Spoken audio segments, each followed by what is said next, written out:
Imagine a poor boy in a small village who works in the fields for 17 hours every day, just for one square meal a day. Now imagine that this boy became the owner of a car company worth like crow in the future. This is the story of the founder of Hyundai, Chung Ju Yung. Picture a humble village in Korea where Chung Ju Yung was born in 1915. His aspirations to become a school teacher were overshadowed by the harsh reality of poverty that plagued his family and his village. Day after day, he toiled in the fields for a meager meal, a stark reminder of the challenges he faced. Beyond food, basic necessities like proper clothing and medical care were out of reach. A pivotal moment came when Chung journeyed to a nearby city to sell wood.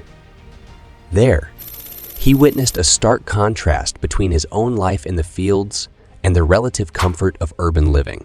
The disparity weighed heavily on him, stoking a deep desire to escape the cycle of poverty and achieve a brighter future. Despite facing economic constraints, Chung held on to his dream of pursuing an education. However, his family's financial circumstances made it nearly impossible for him to receive a proper schooling. Instead, he was thrust into a life of labor, working side by side with his family in the fields, struggling to make ends meet.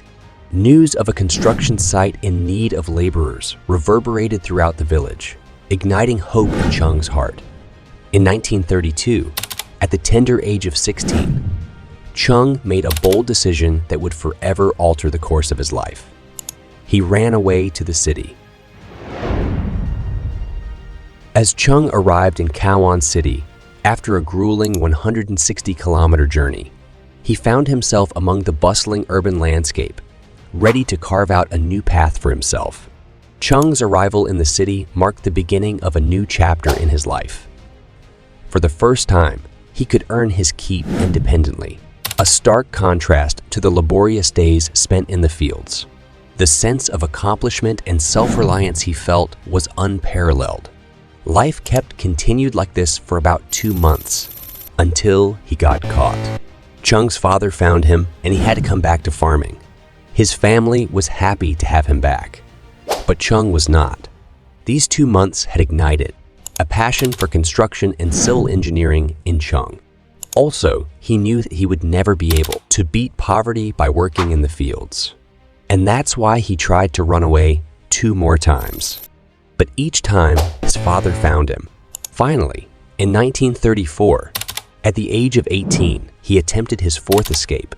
And this time, no one stopped him. He embarked on a journey to Seoul, the capital of South Korea, where he dabbled in various jobs. Starting as a construction laborer, he transitioned into a factory worker, and then took on the role of a delivery boy at Bokang Rice Store. His hard work caught the attention of customers and the shop owners. Within 6 months, he impressively climbed the ranks to become the store manager. By 1937, he'd secured his place as a dedicated store owner. His journey, however, took an unexpected turn when the owner fell ill and entrusted him with the store. At just 22 years old, Chung transformed from an employee to a business owner. He persevered, dedicating the next 2 years to building trust, credibility, and his brand's reputation in the market. Tragedy struck during the tumultuous era of World War I, when Japan's rule cast a shadow over Korea. Despite Chung's unwavering efforts, Japan's demand for rice during the war led to the takeover of all rice shops, including Chung's. Despite the loss of his hard-earned work, Chung's spirit remained unbroken. With a firm belief that hard work would lead to success, he sought a business venture beyond Japan's control. His focus shifted to the car repair industry, and he established an Ado service garage in 1940 with a loan of 3,000 won. However, misfortune struck as the garage burned down a month later. Undeterred, Chung secured another loan of 3,500 won, rebuilding the garage to new heights. Recognizing the time constraints faced by customers, he prioritized efficiency, completing repairs in a mere 5 days compared to competitors' 20-day turnaround. Chung's dedication yielded remarkable results. expanding his workforce to 80 employees by 1943. Repaying his loans and settling his family in Seoul, he weathered challenges and seized opportunities with unyielding resilience. As Chung's garage flourished, a new setback arose as Japan's need for war-related equipment led to the takeover of his business. Forced back to his village, Chung didn't falter. Armed with 50,000 won and his unwavering determination, he was prepared to rise once more. With World War end, Korea's division into North and South Korea unfolded, setting the stage for Chung's return to Seoul in 1946. Reviving his car repair business under the name Hyundai Auto Service, Chung recognized a burgeoning opportunity in the construction sector. Chung's background as a laborer fueled his passion for construction. In 1947, he founded the Hyundai Civil Works Company, seizing on the growth potential in construction projects. Small ventures paved the way for substantial projects by the 1950s, establishing construction as his core business. However, North Korea's attack on South Korea in 1950 posed a significant challenge. Chung fled to Busan with his savings, yet his resolve remained unshaken. Recognizing the needs of the U.S. Army, Chung ensured reliable and timely delivery, cementing Hyundai's reputation. After the war's conclusion in 1952, Hyundai's contracts with the United States persisted. As South Korea embarked on reconstruction, Chung's Hyundai played a pivotal role, contributing to the construction of major infrastructure, including the Soyang Dam and Gyeongbu Expressway. The 1960s marked a turning point as Chung's ambition expanded to building cars. In 1967, Chung established the Hyundai Motor Company.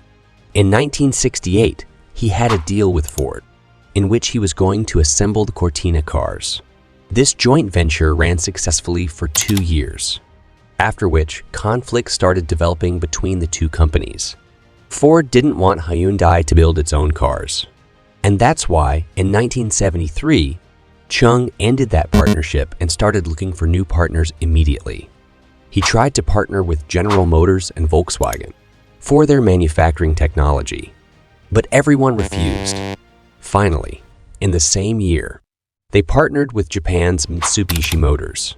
Mitsubishi was ready to give Hyundai its car-making technology. The best part was that as per this deal, Hyundai could sell its own cars. Around the same time, South Korean government issued an order for automobile companies to build a citizen's car, a car that is affordable and reliable, and only uses parts made in South Korea. That Hyundai captured 60% market share. It became the biggest car company in South Korea. But there was one catch. The total car market of South Korea was only 30,000 cars. It was not sufficient to be profitable. Also, although Hyundai Pony was successful in South Korea, it was a huge failure in the overseas market. The quality of the car was not good. Its paint would fade in the heat, and it often had mechanical issues. Due to these reasons, Hyundai Motor Company had been in loss for the last 7 years. People suggested Chung that he should close the company immediately. But Chung's decision shocked everyone.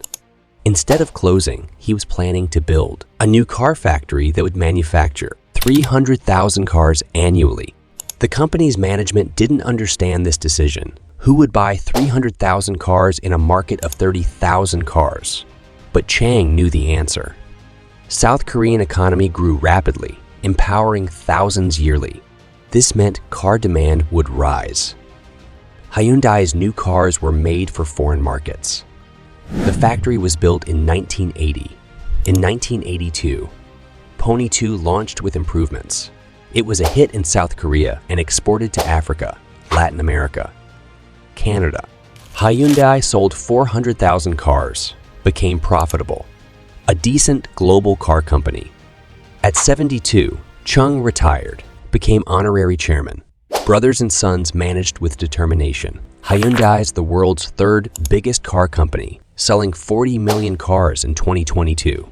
Few know Hyundai Group has 42 companies, like Hyundai Elevator, Hyundai Information Technology, Hyundai Heavy Industries, world's biggest shipbuilding company, Hyundai propelled South Korea ahead of Japan in shipbuilding.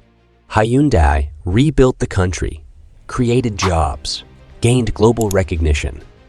It all started with a village boy's passion, vision, and desire for better.